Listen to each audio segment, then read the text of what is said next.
Okay, I'd like to show you how you can create your own vector page. So this is the central hub to the vector project. We'll have details on how you get started. This video will be here. We'll show exemplars of vector projects from years past.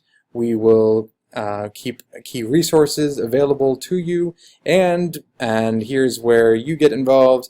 We will also have links to active vector projects, and in order to get those links, you first need to create a TAC page that will serve as your portfolio, and then submit the link to that TAC page using this button. So let's get started. You will simply, once you're here, you need to make sure you're logged in. You can check up here. I'll go ahead and log out and show you what the process looks like.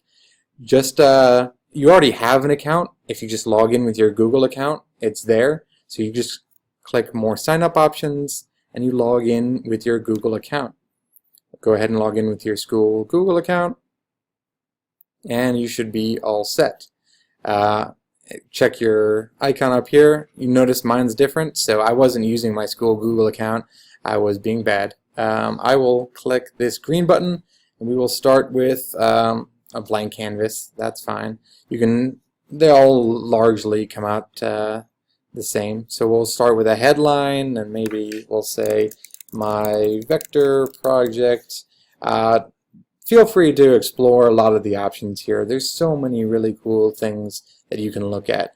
I want to point this one thing out here. We're allowing you to keep your TAC project public, but I do encourage you to check in with your parents. Make sure that they know what you're up to, what you're working on, and if for any reason anyone involved wants to just keep it private, that's no problem. You switch it over to private. Now only people with the link can see it. And if you want to go even further, we can work with the vector team and we can even add a password or go beyond that if it's needed. But once you're here, this is where we can personalize the URL or not, and then publish.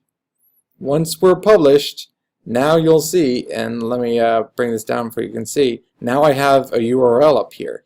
Before it was just tac.com and then some junk that I was still working on a page. Once I hit publish, I got this little randomized generated thing. But if I go back now and I change this into a TAC URL, and I don't know, I say like Cheese Whiz, if I give it a custom name, now the URL has changed.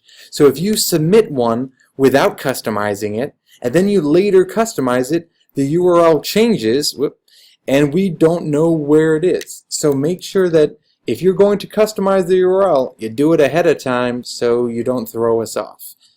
So now that I have this URL, I can go back to the TAC main page. You might want to just add a button to that so you don't forget it. So this is, the vector main page, and that is just tac.com/vector. Not too hard to remember.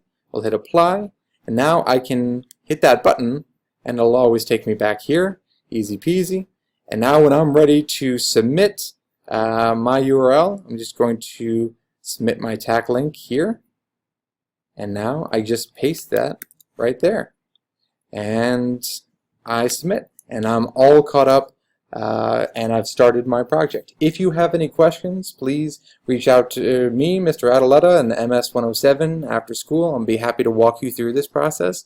Or, of course, you can check in with Mr. Risner. Thanks so much.